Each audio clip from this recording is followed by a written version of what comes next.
The next year, 1857, a Democrat-controlled Supreme Court delivered this, the Dred Scott decision, declaring blacks were not persons or citizens, but instead were property and therefore had no rights.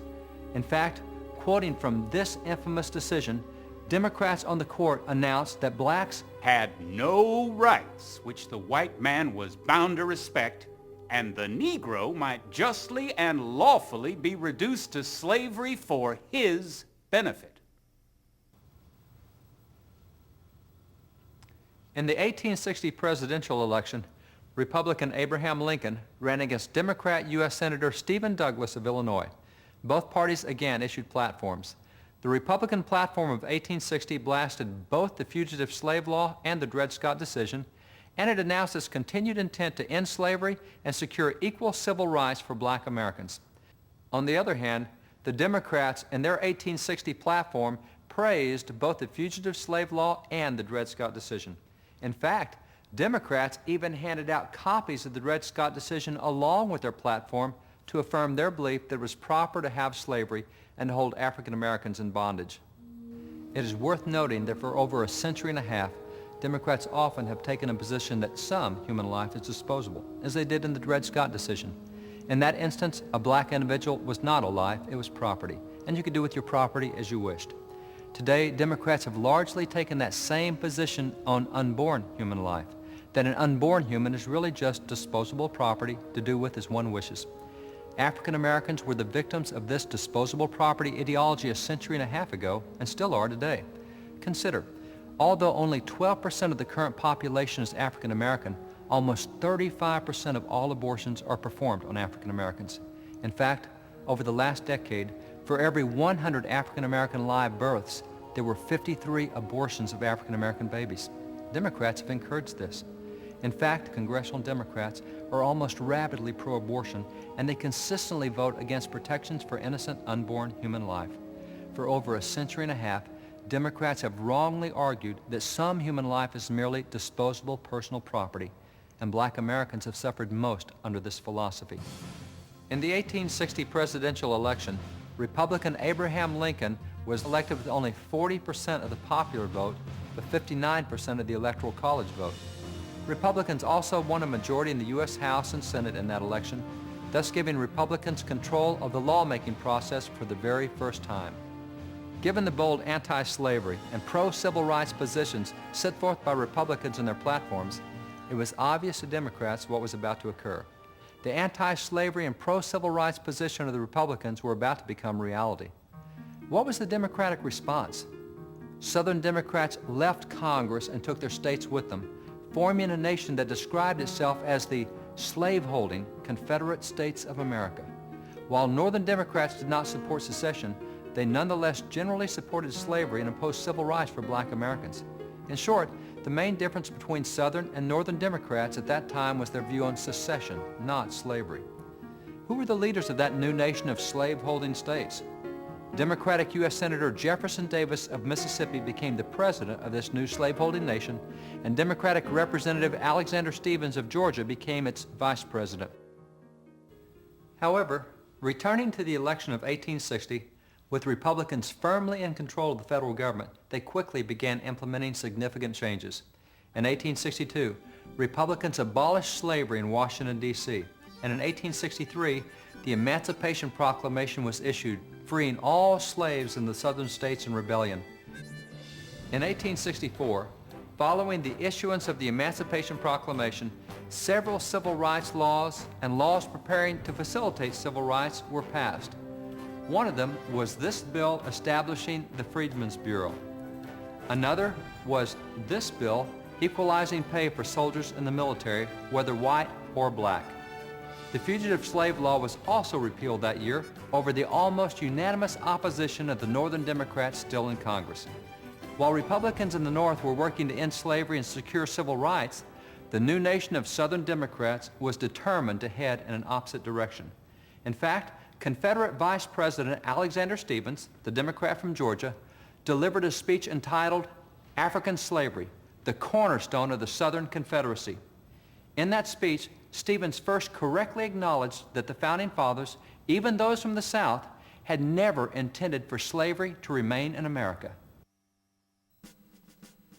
The prevailing ideas entertained by Thomas Jefferson and most of the leading statesmen at the time of the foundation of the old Constitution were that the enslavement of the African was in violation of the laws of nature.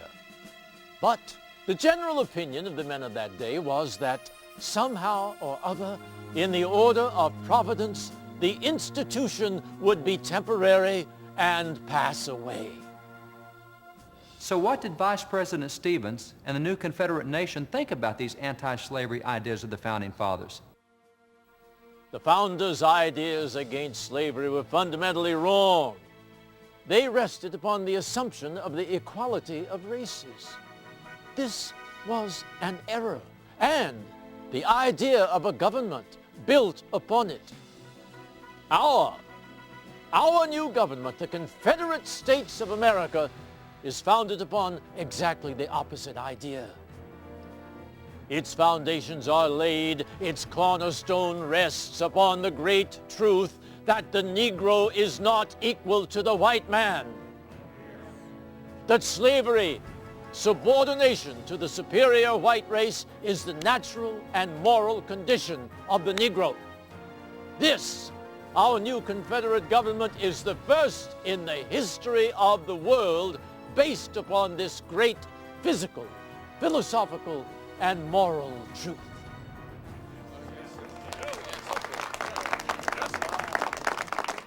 There was indeed a clear difference between the philosophy of the Republicans and of Democrats on the issue of race and racial equality. Southern Democrats had been willing to form an entire nation on the foundation of white supremacy, and there was no doubt that the South was strongly Democratic. As a leading South Carolina Democrat testified during an 1871 congressional hearing, For the purposes of this hearing, sir, could you provide a breakdown along party lines as exists in your state? Almost 999 out of 1,000 of the decent people of South Carolina belong to the Democratic Party. The Republican Party is composed entirely of the colored people. when it came time for the presidential election of 1864, Southern Democrats were still fighting against the Union. Therefore, the presidential candidate for the Democrats that year was a Northern Democrat, Union General George B. McClellan. McClellan was actually running for president against his own commander-in-chief, but there was a clear difference between the two. In fact, Abraham Lincoln had twice replaced McClellan for failing to obey Lincoln's orders to launch aggressive attacks against the Confederacy. General McClellan's pro-Southern sympathetic behavior was in direct contrast with that of other Northern military leaders. And not surprisingly, the anti-black tone of this Northern Democrat shone through in his presidential campaign. For example, examine this 1864 campaign piece for General McClellan. According to McClellan, since white lives were being lost, and since Republicans were seeking both abolition and Negro equality, McClellan argues that he, as a Democrat, should be elected so that he could halt those policies. Republicans also took clear positions in that 1864 presidential campaign. The 1864 Republican platform therefore called for a constitutional amendment to completely abolish slavery, and work was begun in Congress almost immediately on that amendment. That same year, President Lincoln won re-election to a second term. It was in 1865 that the Civil War finally came to a close. The nation of slaveholding states had been defeated. President Lincoln and the black troops of the 29th Connecticut Regiment visited Richmond, the former capital of the Confederate States of America. An officer in that black regiment recorded the scene. As the president passed along the street, the colored people waved their handkerchiefs, hats, and bonnets and expressed their gratitude by shouting repeatedly, "Thank God for his goodness. We have seen his salvation." The white soldiers caught the sound and swelled the numbers, cheering as they marched along. All could see the president. He was so tall. One woman shouted, "Thank you, dear Jesus, for this sight of the great conqueror." No wonder tears came to the president's eyes when he looked on the poor colored people who were once slaves and heard the blessing uttered from thankful hearts and thanksgiving to God and Jesus. Thousands of colored men in Richmond would have laid down their lives for President Lincoln. By the way, in these accounts and hundreds of others, the strong Christian faith of black Americans is apparent. That faith is as active today as it ever was, for a number of recent polls show that Christian beliefs are higher among African Americans than among any other group in the country. Returning to 1865, there were numerous celebrations by black Americans and others at the end of the Civil War, but even before the war had come to an end, a vote had been held in Congress on the constitutional amendment to abolish slavery, the 13th Amendment. Congress passed that amendment, and this poster was quickly issued to honor the 137 members of Congress who had voted to abolish slavery. At the time of that vote, there were 118 Republicans in Congress and 82 Northern Democrats. Of the 118 Republicans, all 118 voted to abolish slavery. However, of the 82 Democrats, only 19 voted to end slavery. Only 23% of Democrats, and these were the Northern Democrats. When the vote had been taken in Congress on the 13th Amendment to abolish slavery, the chambers had been packed from wall to wall with expectant observers. When the numbers were counted, and it was announced that the amendment had passed, a roar erupted from the thousands in the chamber. Hats were thrown and voices were raised in exuberant cheers. Congress had voted to end slavery. How should something that profound be celebrated? Members of the House asked that a sermon be preached to commemorate the event. And whom did they ask to preach the sermon? The Reverend Henry Highland Garnett. Garnett became the first African American to speak in the halls of Congress, and he'd preached this sermon on Sunday, February the 12th, 1865, and it was powerful. He began that sermon with a recollection of his own personal experiences. What is slavery? Too well do I know what it is. I was born among the cherished institutions of slavery. My earliest recollection of parents, friends, and the home of my childhood are clouded with its wrongs. The first sight that met my eyes was my Christian mother enslaved. Garnett then reviewed the prominent historical leaders of both church and state who had strongly opposed slavery. The other day, when the light of liberty streamed through this marble building and the hearts of a noble band of patriotic statesmen leaped for joy, and this, our national capital, shook from foundation to dome with the shouts of a ransomed people.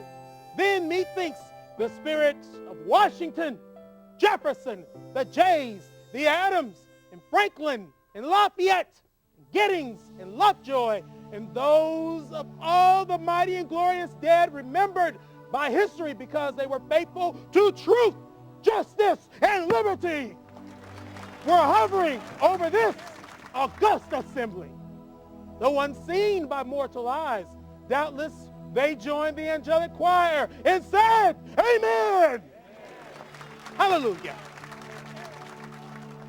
Reverend Garnett then concluded by calling on the states to ratify the amendment passed by Congress. Let the verdict of death which has been brought in against slavery by this Congress be affirmed and executed by the people. Let the gigantic monster perish.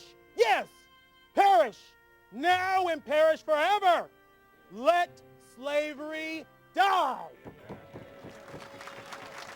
Its death warrant is signed by God and man. And honorable senators and representatives, illustrious rulers of this great nation, your act so sublime could not escape divine notice. The deed has been recorded in the archives of heaven. Amen. This was a momentous event, the first black American to speak in the Capitol, and he delivered a powerful sermon. Interestingly, in the front of this sermon is a revealing message. It is a message of thanks passed by the leadership of Reverend Garnett's 15th Street Presbyterian Church in Washington, D.C.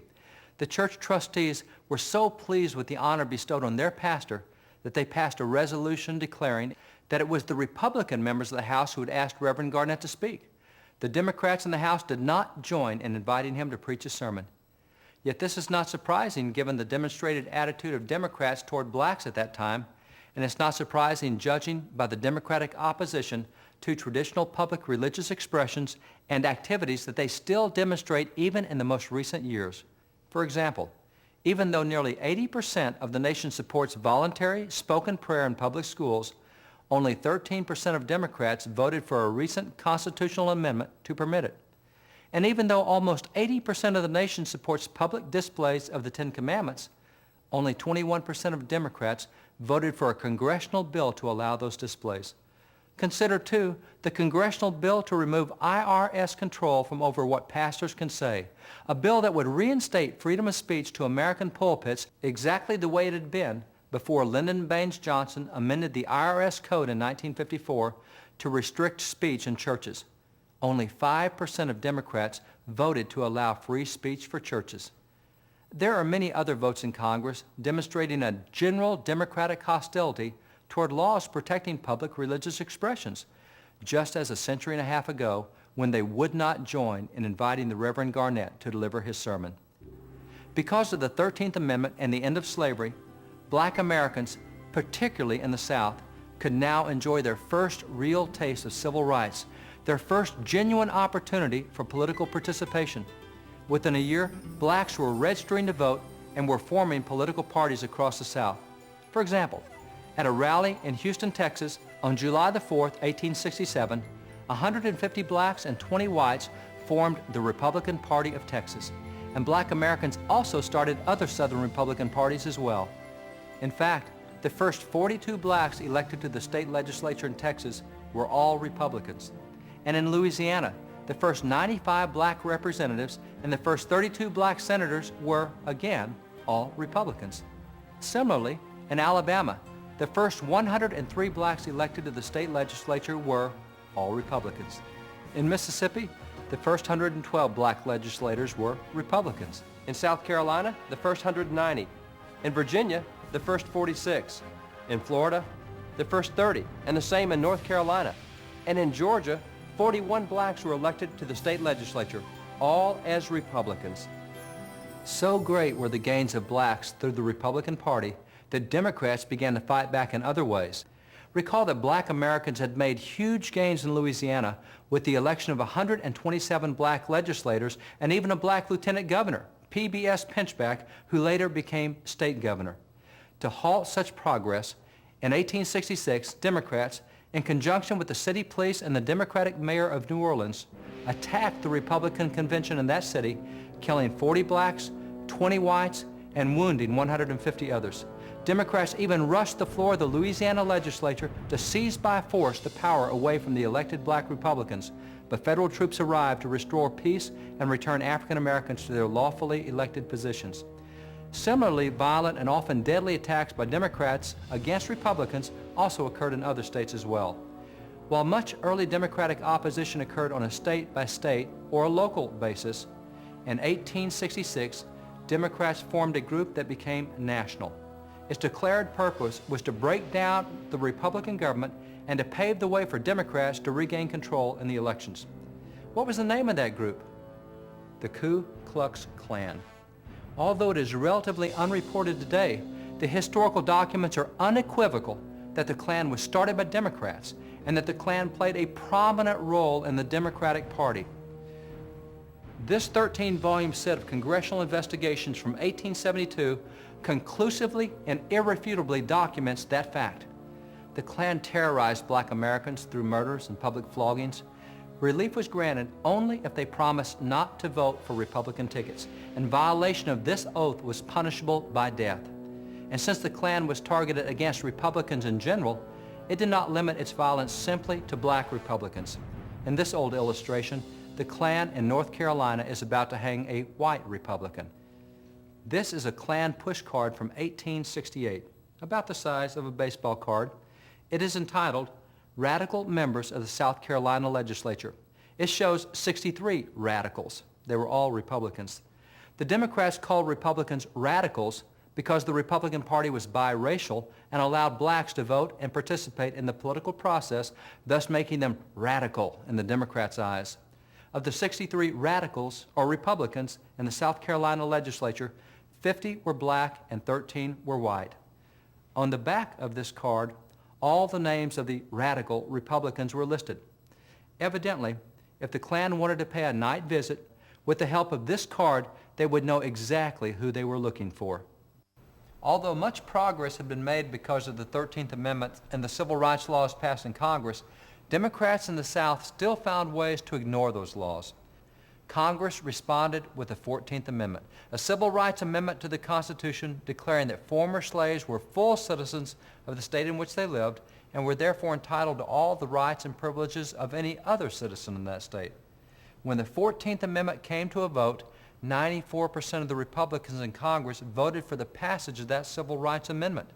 However, the records of Congress reveal that not one single Democrat in either the House or the Senate voted for the 14th Amendment. Perhaps this lack of support for civil rights is not surprising considering the makeup of the National Democratic Party at that time. Here is a handbill highlighting some of the distinguished notables at the 1868 Democratic National Convention held in New York City on July the 4th of that year. Nearly 1/5 of the members of the Democratic National Convention were leaders who had either militarily fought for or politically led the slaveholding nation in the South. The handbill also featured portraits of two prominent rebel generals who participated in that convention. One was Wade Hampton. Before the war, Hampton had been a Democratic U.S. Senator, but he left the Senate when the Southern Democrats seceded to form their slaveholding nation. In 1876, Hampton ran for the Democratic governorship of South Carolina. One of his active allies in that election was a group called the Red Shirts, which essentially was the Klan dressed in red shirts rather than white hoods. To help win Hampton's governor's race, they issued the following guidelines. Every Democrat must feel honor-bound to control the vote of at least one Negro by intimidation, purchase, keeping him away, or as each individual may determine how he may best accomplish it. We must attend every Republican meeting that we hear of, whether they meet at night or in the daytime. Democrats must go in as large numbers as they can get together and well armed. Here's an illustration demonstrating how Democrats controlled votes in elections. Notice the caption. Of course he wants to vote the Democratic ticket. The Democrat Hampton was finally declared the winner and became governor, but only under very questionable circumstances. In fact, the editorial cartoons in Harper's following that election showed a triumphant Democrat standing over the bodies of slaughtered African American voters. The other featured portrait of the 1868 National Democratic delegates was that of Rebel General Nathan Bedford Forrest. Forrest was a slave trader from Tennessee and was the rebel general that conducted the massacre of black soldiers in the infamous incident at Fort Pillow. After the war, General Nathan Bedford Forrest became the first Grand Wizard of the Ku Klux Klan, and he was an honored leader at the Democratic National Convention of 1868. Given the composition of the Democratic Party, it is no wonder that not one of the Democrats in Congress voted for the 14th Amendment to secure civil rights to black Americans at the state level. Even though huge steps in obtaining civil rights had been achieved through the 13th and the 14th Amendments, as well as through several federal civil rights laws, the staunch and steadfast resistance of the Southern Democratic states to those measures continued. They simply ignored the constitutional amendments and the federal laws.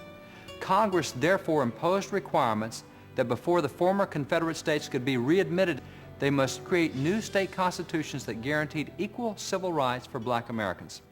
However, the votes to ratify these new constitutions that granted civil rights to black Americans were met with massive resistance and widespread riots and attacks by Democrats throughout those states. For example, in 1868 in Mississippi, Democrats and the Klan attacked blacks on their way to vote for the new Constitution. As a result, the Congressional Committee on Reconstruction convened extensive hearings. For those who have heard so little of this part of American history, or of this part of African American political history, the hearings provided what perhaps today would be considered shocking information for citizens.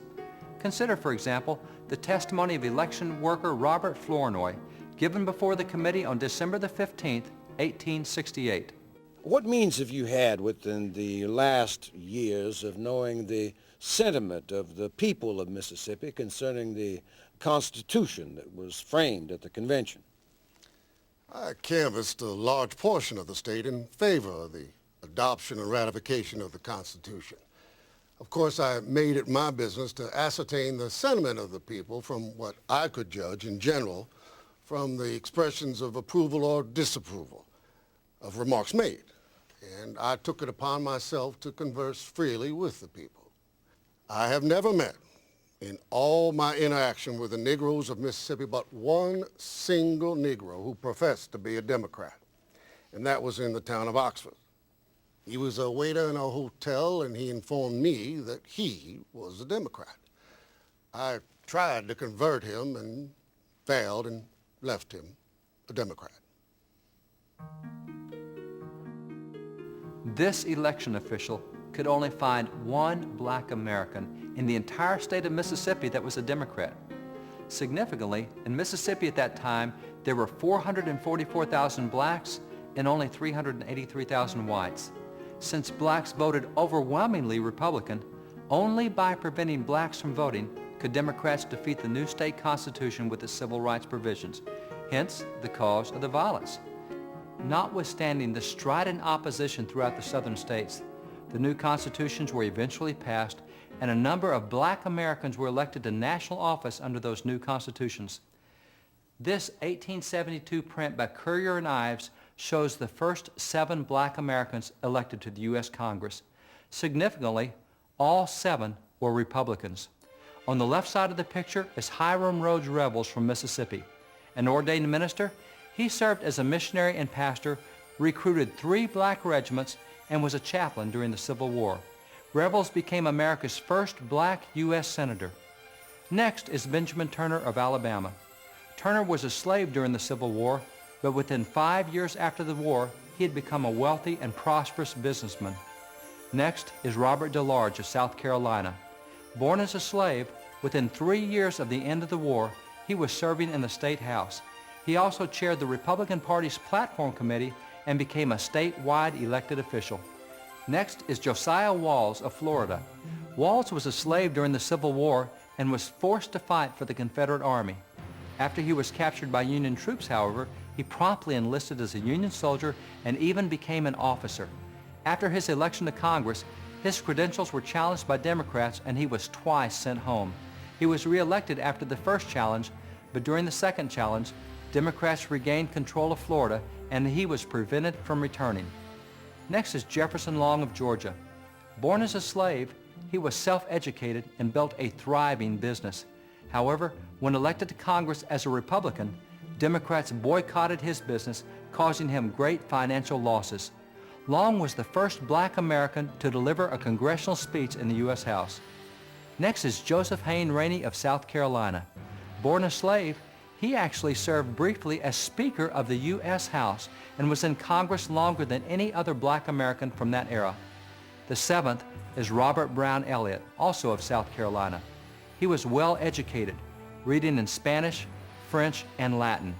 In Congress, he led in the passage of civil rights bills over the strident opposition of congressional Democrats, and he later became Speaker of the House in the state legislature. Revels took the seat once held by Mississippi Senator Jefferson Davis, who left the Senate in 1861 and became the president of the slave-holding Confederate States of America. The editorial cartoons of the day did not fail to note the irony that a black Republican senator had taken the same seat once held by racist Democrat Jefferson Davis. Notice all the Republicans gathered around Senator Revels. Who is that skulking in the foreground?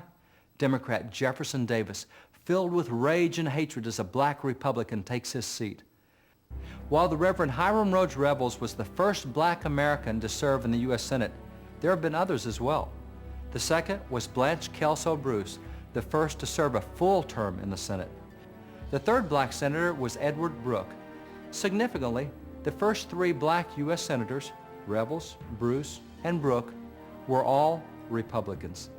Carol Moseley Braun of Illinois was the 4th black American to serve in the U.S. Senate, but only the 1st Democrat.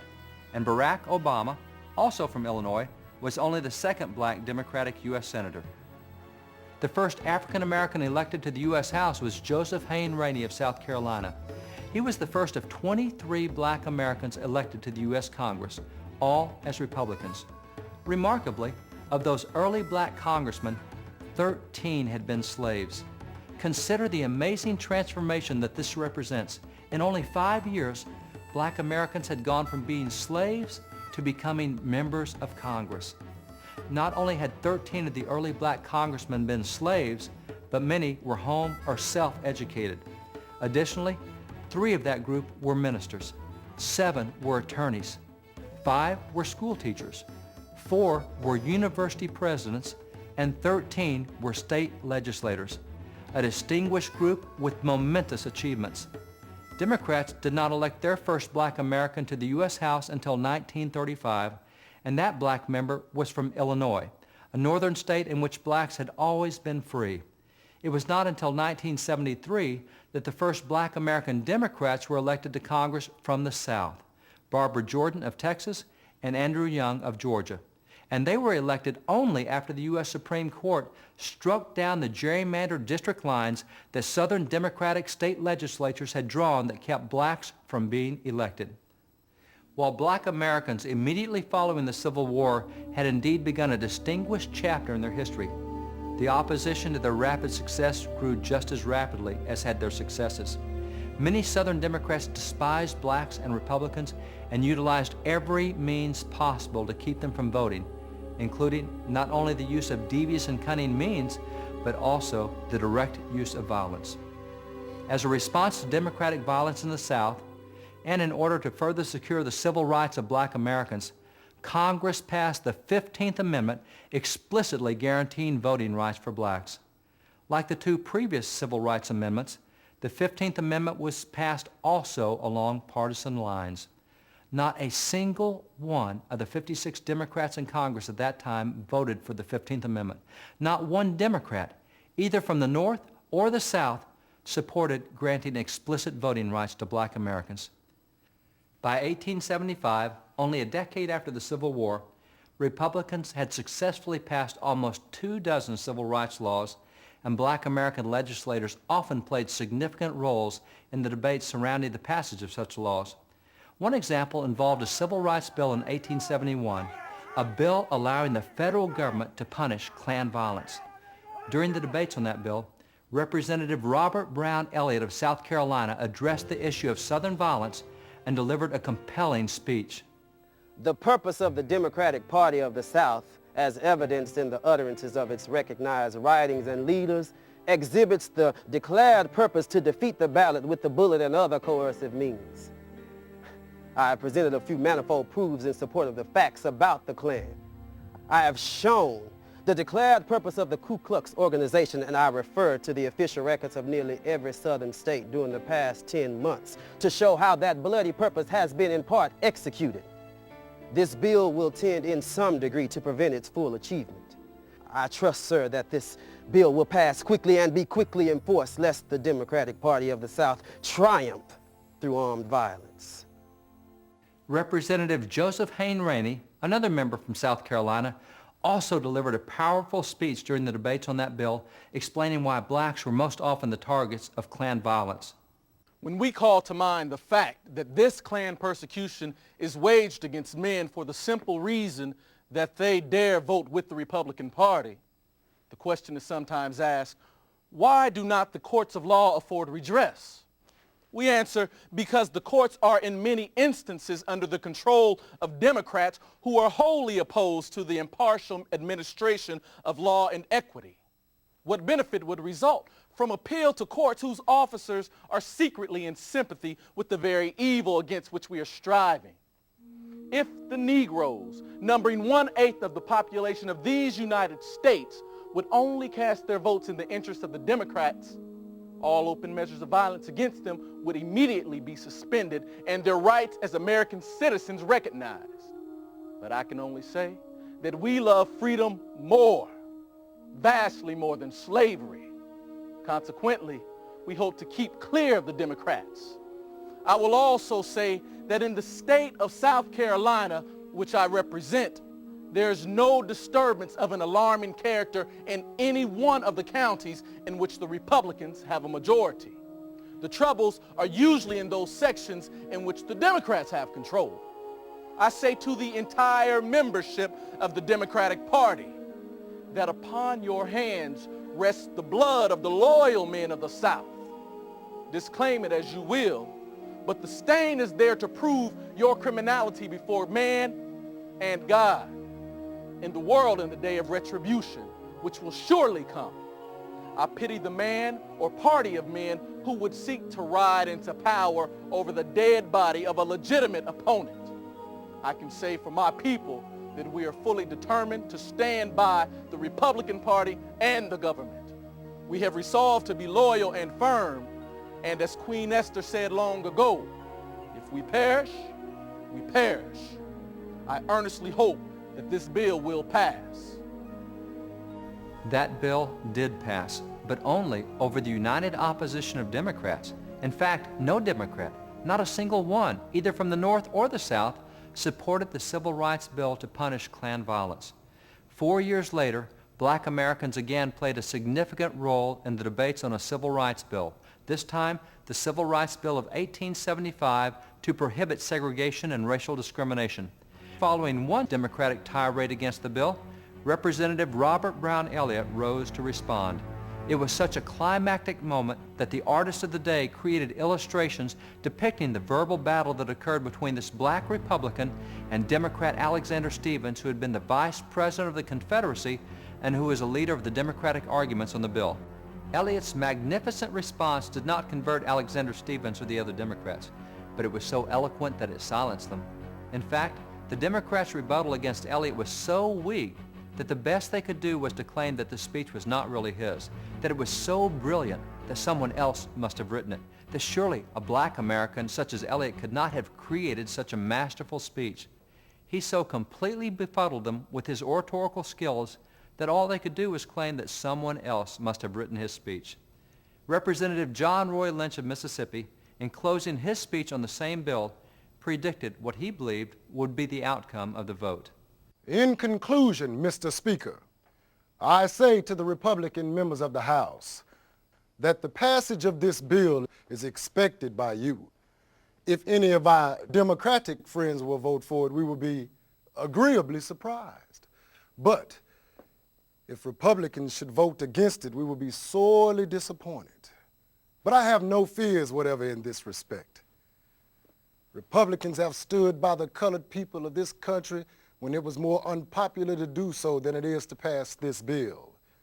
You have fulfilled every promise thus far, and I have no reason to believe that you will not fulfill this one. That Civil Rights Bill did pass, but regrettably, Representative Lynch did not receive the surprise he'd hoped for. It was exactly as he had suspected. While Republicans overwhelmingly supported the bill, not a single one of the 114 Democrats in Congress voted for that Civil Rights Bill. That Civil Rights Bill, like the others, was passed by Republicans over strident and virtually unanimous opposition of Democrats. That 1875 Civil Rights Bill was the last of the almost 24 civil rights bills passed by Republicans. In fact, following the passage of that 1875 bill, it would be nearly 90 years before the next civil rights law was passed. Why did the rapid progress come to an abrupt halt after 1875? Because in 1876, Democrats gained control of the U.S. House for the first time since 1861. Therefore, with the divided Congress, Democrats successfully blocked any further progress in the civil rights arena. Facing such strident and irrational Democrat obstructionists, the enthusiasm for fighting in that arena soon waned and civil rights momentum was lost. However, not only did Democrats gain the U.S. House in 1876, but they were able to bring Reconstruction to a close by having all federal troops withdrawn from the South, thus removing the final protective barrier between black Americans and those Democrats aggressively seeking to violate their newfound civil rights. From that point forward, the South became known as the, quote, solid Democratic South. Southern state legislatures were again solidly in the hands of Democrats, and white supremacy in the South was reestablished, barring Southern blacks from federal elective offices for an additional 70 years.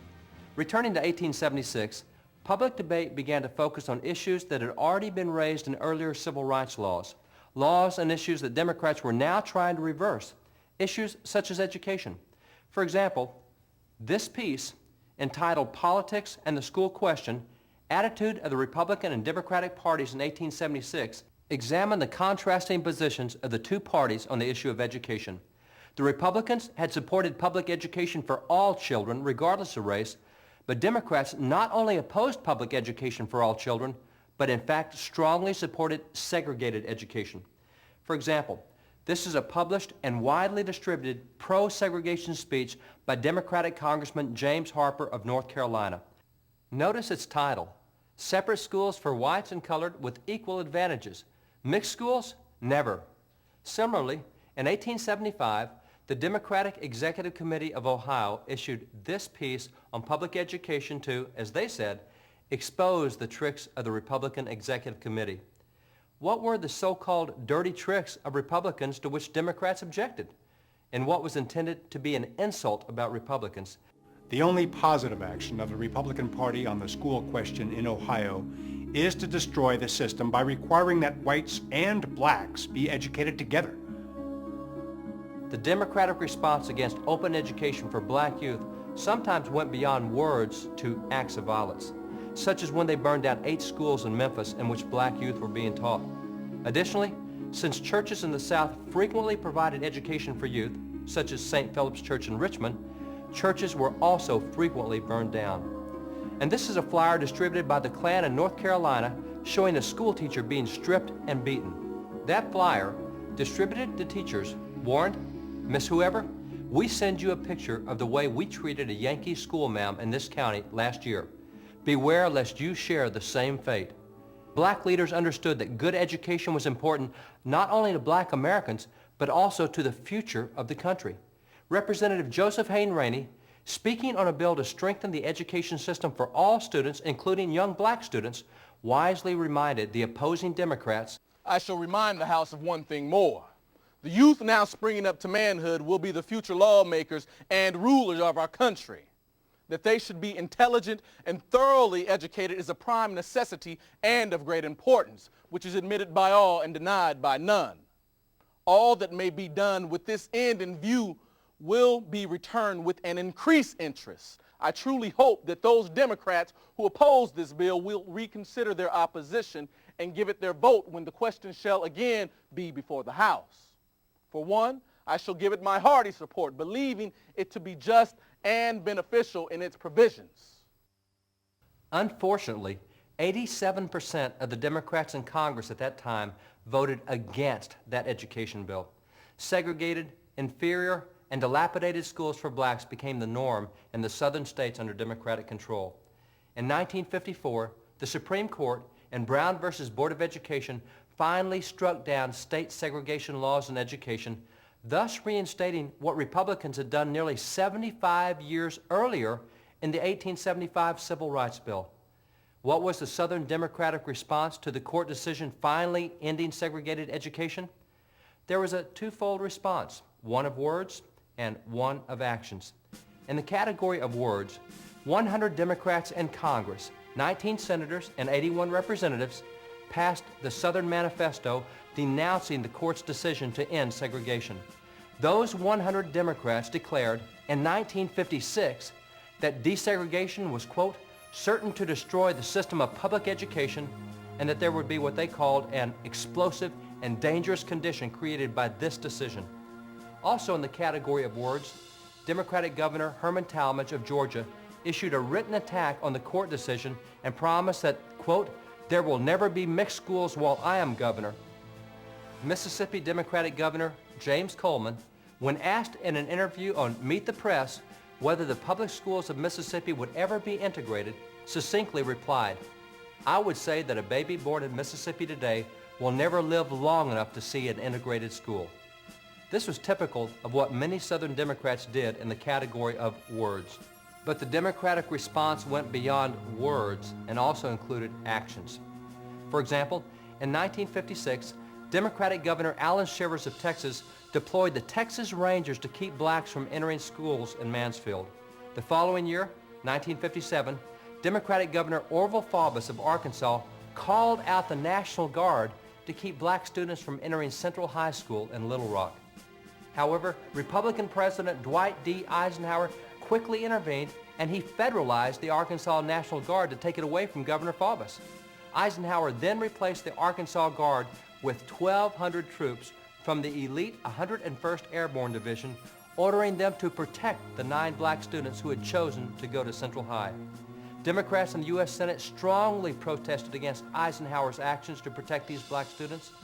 Georgia Democratic Governor Marvin Griffin also attacked Eisenhower's actions and promised that as long as he held office, he would, quote, maintain segregation in the schools and the races will not be mixed come hell or high water, end quote. Meanwhile, in Arkansas, Democratic Governor Faubus, unable to prevent black students from attending school because of the federal protection they had received, simply shut down the schools for the next year to prevent further attendance.